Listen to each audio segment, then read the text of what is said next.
Well, it's hello again from Prague. We're here at the Fortuna Arena, the home of Slavia Prague, where Ireland take on Czechia on Thursday night in the huge World Cup playoff showdown. Dan McDonnell and Aidan Fitzmaurice join me ahead of Thursday night's game. The media duties are out of the way for both teams, and it's really not long to go now until showtime, I suppose. Dan, I might start with you from Heimir Hallgrímsson's perspective. Seamus Coleman was also talking to the press on Wednesday morning. How's the mood in the camp? Look, I mean, I'm making the point in the preview for this game. This is crazy. Like, you have a 10-week qualifying campaign, and then you have 18 weeks waiting for the playoff, right? How is the mood in the camp? I mean, I think everyone's just sick of talking at this stage. I know that they've only been in for a couple of days, but I suppose in their lives, even someone like Seamus Coleman, he's effectively had this date circle in the diary because he hasn't been playing for Everton. And I just find with these games, look, we go to the press conferences, you listen to what people say. I think Seamus Coleman, someone who was out of the picture at the start of the campaign, but he's front and centre, and he's a great spokesperson. He's like a great statesperson, for this event. Really, clear messages, speaking about what it means to him. And you're sitting there in the room going, I like this. I want Seamus Coleman to qualify. He missed the last World Cup playoff with that broken leg after the Neil Taylor tackle. So, there's personal angles to it. But, the press conferences, what can people say about these games? Where everyone's feeling good now because no one's lost yet. So standard stuff in that respect. But, I think what Seamus Coleman touched on, I know you've touched on it in your work, and you lads spoke earlier in the week. You just go around the city, you can feel the vibe around the city. It's weird to me. It's you're trying to get to a major tournament, but it almost has the feel of a major tournament with the ticketless Irish fans around the place. And I guess look at the comments from the management and the players. They just sort of feed into that. The mood is good because everything's going grand so far. Aidan, the mood from the Czech camp, I know you were chatting to them on Wednesday afternoon. Miroslav Kubek, obviously his first game in charge, 74 years old after taking charge of the national team. The pressure's on then to turn up in front of a home crowd. Heimir Hallgrímsson has referenced their strength, their good form at home the last 15, 20 matches. I think everyone's really expecting just a cold run tomorrow, aren't they? Yeah, and manager, it's a new start. First of all, a new manager in Kubek, a new captain in Ladislav Krejci from Wolves. Souček from West Ham was stripped of the captaincy, as we know. We don't need to cover that story again. So it's a fresh start. They both made that appeal to the crowd. They understood that last year was a very difficult year for the national team, and to try to get people inside, to try and get them back. Lots of calls for unity, passion to get that going. It's been missing. So it's a fresh start. How much can Kubek do in one window? He did reference the fact that they had a huge advantage in that they cancelled a lot of the players in the squad. Half the squad are in the domestic league. They cancelled the league programme last weekend, so the players came in on the home-based players came in on Thursday. So they had a 3-day head start, and the Irish players who only came in on Sunday didn't train Sunday, trained Monday.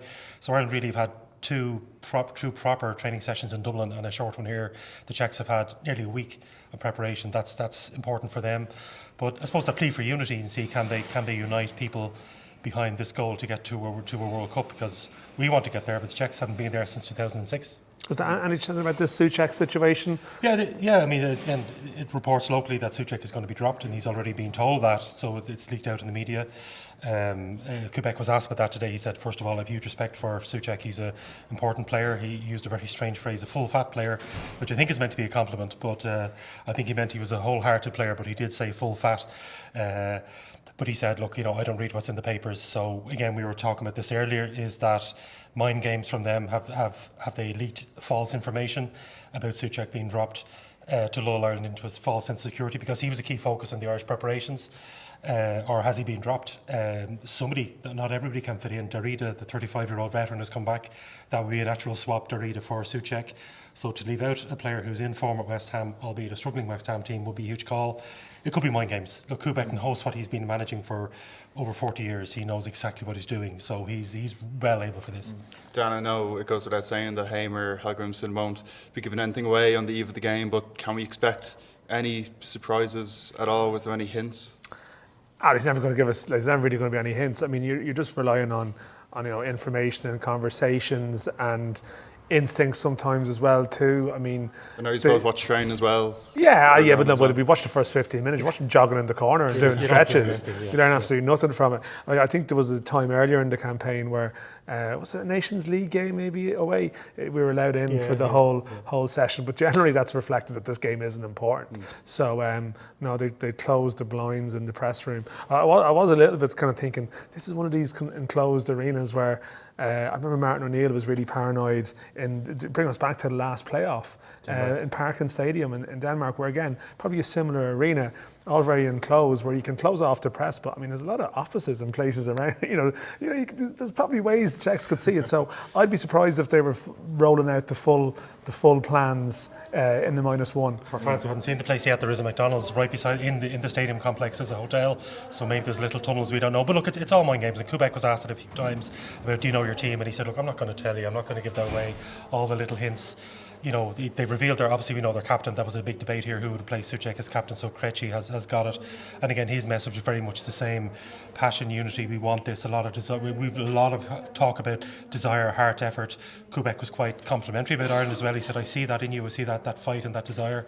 And he spoke about needing to manage this game mentally as well as physically, and not playing with your head, not making rash decisions. I think Hjalmarsson mentioned this as well. Seamus Coleman did, being calm. And I think that's where a lot of these players are new to international football. Finn Azaz, players like that are still learning. Someone like Seamus Coleman has been playing for Ireland for so long, he knows what to do. Yeah, but just to get back to your question about surprises. I mean, I think we probably have a fair idea of probably 8, 9 of the starting team, and I think if Seamus Coleman, I think Coleman will be in anyway regardless, right? But I think if Coleman, Ogbene, those two in particular, they've been playing every week regularly. I think then you'd probably have a confident idea maybe of 10 of the team, and it might just be that debate around whether it's Jason Knight or Jack Taylor in midfield. I think you would expect Malumbi to play, and obviously Josh Cullen is that loss. Now the question mark is, are they worried about Ogbene? Because Finn Azaz is going to play, Troy Parrott's going to play. So do they trust Ogbene to start? And if not, who would they throw in? And that's where people are wondering about a Harvey Vale, or seems to have done well in training, and Alan Brown. Bosun Lawal is mentioned again, his physicality, but again he hasn't been fit. It just strikes me as it would be very bold to throw one of those players in to start a game, but I think we can certainly expect to see them involved. And I think what we've seen with Hamer, I mean, no one was particularly expecting Johnny Kennedy to be thrown off the bench in Budapest. He was.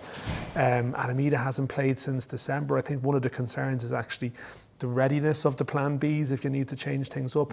Robbie Brady will be maybe one of those. So, but yeah, I think we have a rough idea what to expect, and to go back to Aidan's point about, there's no doubt that the Czechs have a bit of an advantage in terms of the extra lead-in time for their domestic players. The flip side is they're expected to maybe change formation from what they've been playing under the previous manager. At least Ireland are coming in, they don't need to do any of that work, and that probably helps.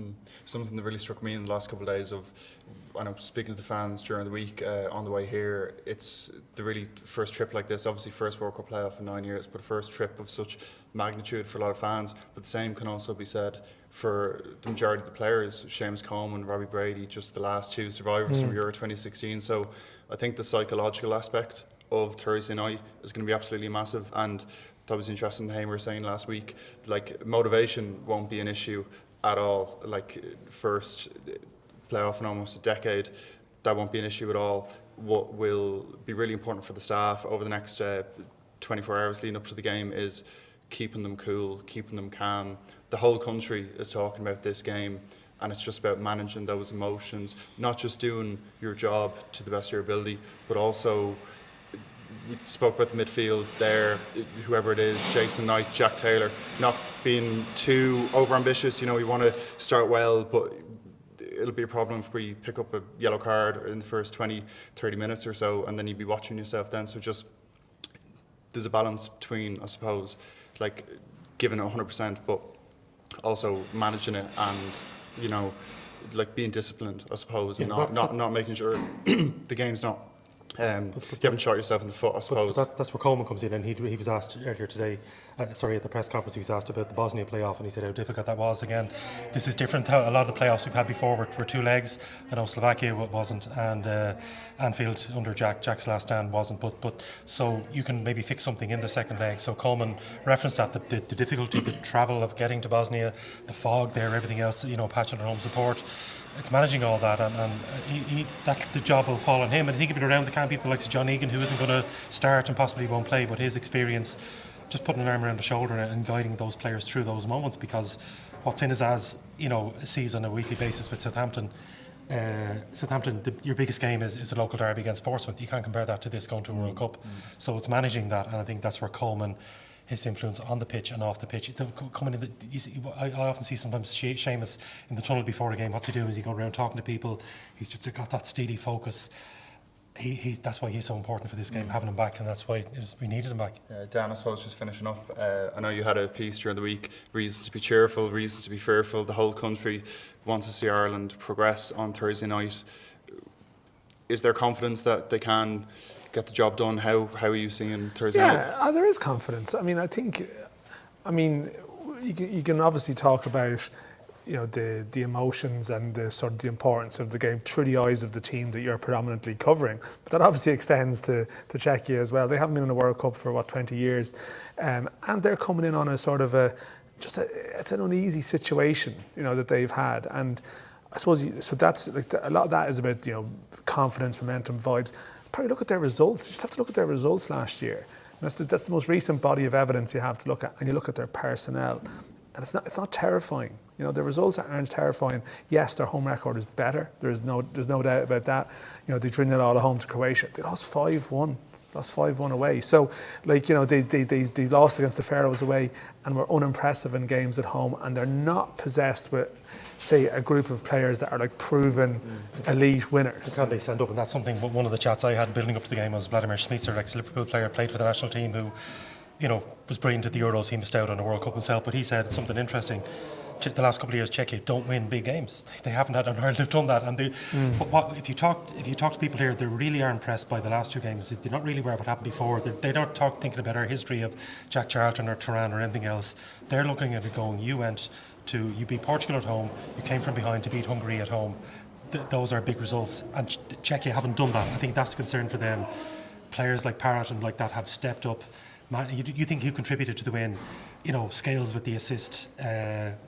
Scales with the assist for Troy Parrott, Ryan Manning's delivery, all those elements. A lot of individuals stepped up. The Czechs haven't done that for the last 2 years, and that's not coming from me. That's coming from Vladimir Šmicer, one of their great players. So they fear that they don't have. If it is a battle, do we have more heart?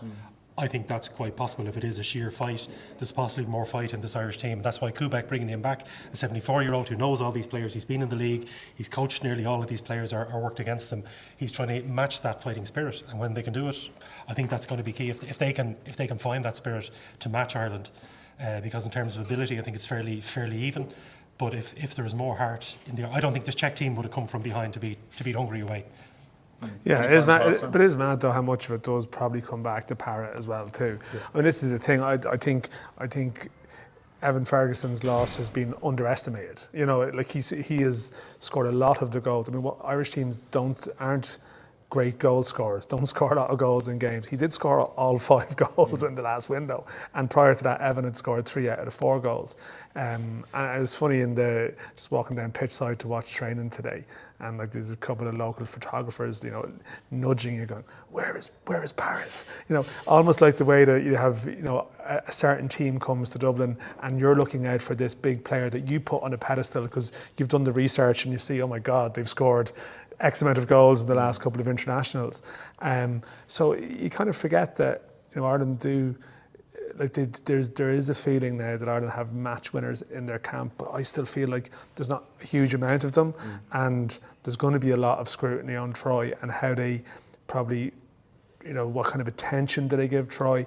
And it is worth remembering that the goal that he scored in Budapest came actually when he'd been taken out of the centre and had actually been moved out to the right because of the sub. So I just feel like my slight fear would be that I think 11v11 and the starting teams, I think I think Ireland can be very competitive with Czechia. I'm just a little bit worried about a couple of the starters aren't 100% fit, and we are maybe relying on an unlikely hero to be created from nowhere tomorrow. And that's possibly what you might need if it goes the distance as it may. My final point, the word from Dem Kubek was asked about, in the press conference was asked about Troy, and he said he's a very good player. And they, of course, there's a Dutch player at AZ, he's not in the squad, Matthew Shin, who's obviously given information back, but he said we need to eliminate him.